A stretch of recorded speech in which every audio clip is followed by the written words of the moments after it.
Suivez nos journaux sur la page Facebook et la chaîne YouTube. Le journal de Scoop FM passe également sur la 98.5 MHz qui push 24 radios à 18h30, 21h30, 8h30, 12h30 et 16h juste.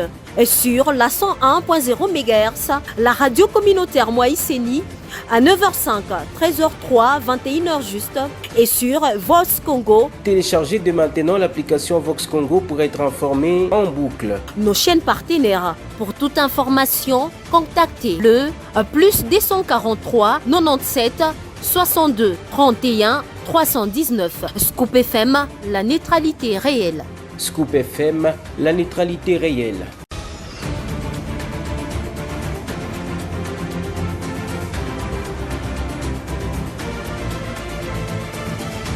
Bonsoir mesdames et messieurs, bienvenue à cette édition du journal. Un seul titre à la une de l'actualité en sport.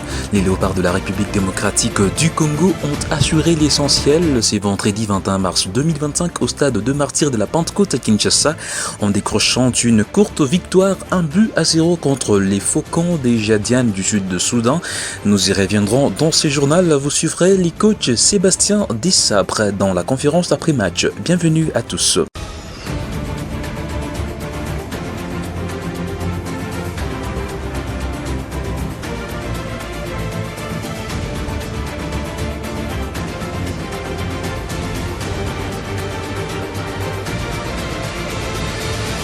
Tout d'abord, arrivé à Windhoek dans la matinée de ce vendredi 21 mars 2025, le président de la République Félix-Antoine Tshisekedi Tshilombo a pris part aux côtés de plusieurs autres chefs d'État africains à l'investiture de Netumbo Nandi Ndaitwah, présidente élue de Namibie. Au cours d'une cérémonie protocolaire organisée au palais présidentiel, Netumbo a prêté serment, devenant ainsi la première femme présidente de la République de Namibie et la deuxième femme africaine, après la libérienne Ellen Johnson, a accédé à cette plus haute fonction d'État après une compétition électorale. Suivez cet élément des reportages. Ils auraient voulu célébrer ce double événement historique dans leur stade local, mais la météo a contraint les organisateurs namibiens à accueillir leurs invités des marques au palais présidentiel. Plusieurs chefs d'État et de gouvernement, principalement ceux de l'Afrique australe, ont fait les déplacements de Windhoek pour prendre part à la cérémonie d'investiture de Mme Netumbo, élue présidente de la République de Namibie et commémorer en même temps les 35 ans d'indépendance du pays. Arrivé ce vendredi matin, le président de la République, Félix-Antoine Tshisekedi Tshilombo, a participé à cette cérémonie en sa qualité de champion de la masculinité positive, plébiscité par ses pairs de l'Union africaine. Comme le veut la tradition, le président sortant a remis les attributs du pouvoir au président de la Cour constitutionnelle, qui les a remis à son tour à la présidente élue.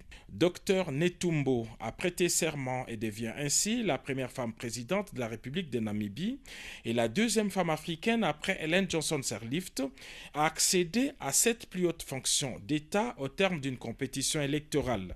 Dans son discours d'investiture, la nouvelle présidente de la République de Namibie a pris l'engagement de créer des emplois, de poursuivre l'œuvre de la prospérité, de lutter contre la corruption et d'ouvrir davantage son pays à des partenariats gagnant-gagnant. L'événement est tellement historique qu'il a mobilisé, outre les chefs d'État de la SADC, des anciens dirigeants de la région et toutes les personnalités féminines africaines ayant exercé la fonction présidentielle. La présidente de Tanzanie, Madame Samia Suluhu Hassan, s'est félicitée du leadership féminin.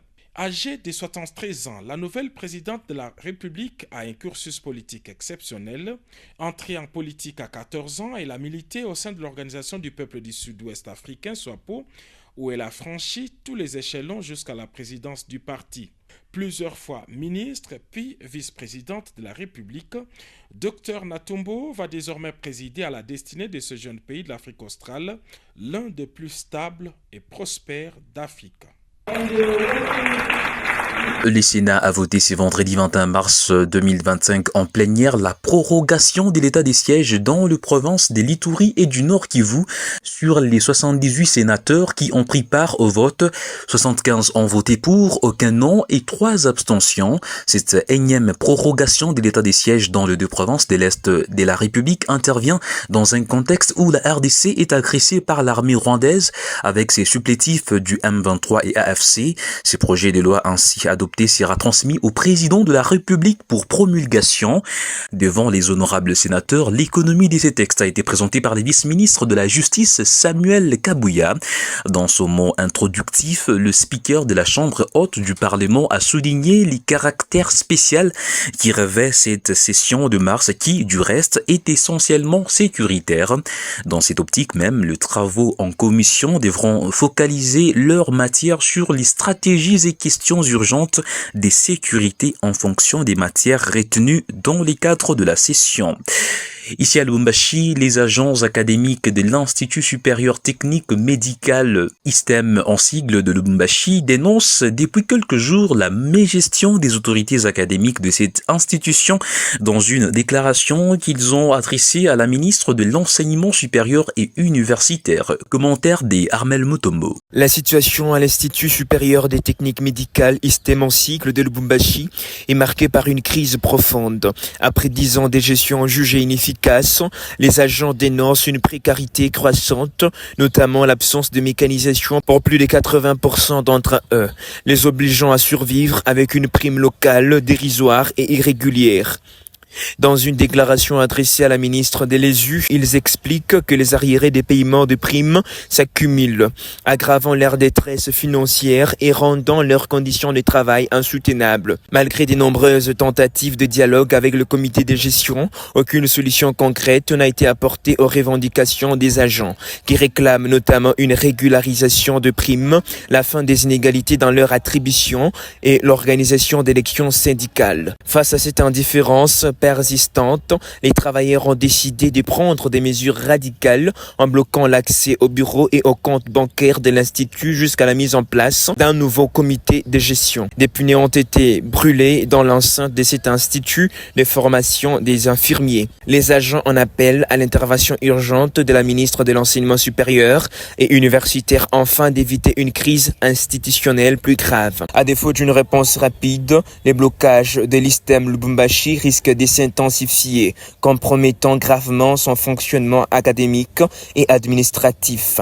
Nos efforts pour entrer en contact avec le professeur Luboya, directeur général de l'ISTEM de Lubumbashi, sont restés vains. Ouvrons la page sportive. Décès vendredi à Houston, dans l'état du Texas, aux États-Unis d'Amérique, du boxeur George Foreman, à l'âge de 76 ans, a annoncé sa famille sur Instagram.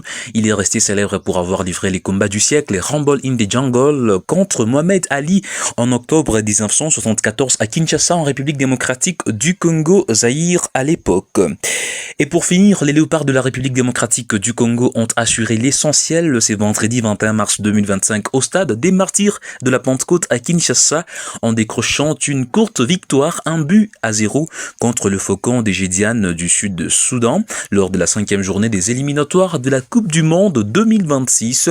Les saluts est venu des pieds de Théo Bongonda, auteur de l'unique but de la rencontre dans les temps additionnels de la première mi-temps. Sébastien Desabres, sélectionneur des Léopards, s'est contente des 3 points embauchés par ses joueurs. Ce que je note, c'est toujours sur un entraîneur, effectivement, on aime marquer plus de buts, mais c'est surtout là le nombre d'occasions qu'on se crée.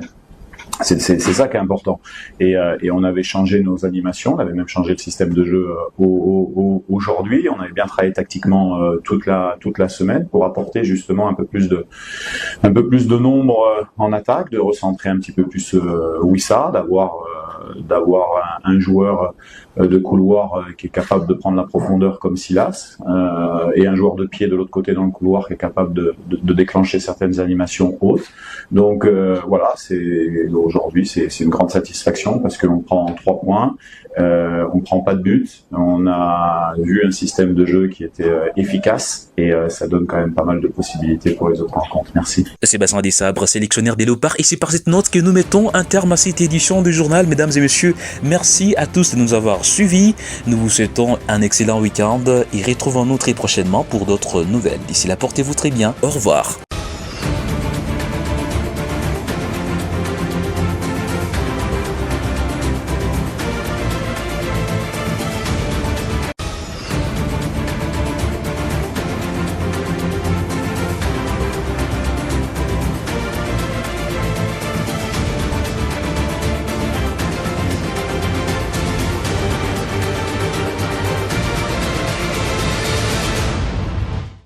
Suivez nos journaux sur la page Facebook et la chaîne YouTube. Le journal de Scoop FM passe également sur la 98.5 MHz qui push 24 radios à 18h30, 21h30, 8h30, 12h30 et 16h juste. Et sur la 101.0 MHz, la radio communautaire Moïseni à 9h05, 13h03, 21h juste et sur Vox Congo. Téléchargez dès maintenant l'application Vox Congo pour être informé en boucle. Nos chaînes partenaires. Pour toute information, contactez le plus 243 97 62 31 319. Scoop FM, la neutralité réelle. Scoop FM, la neutralité réelle.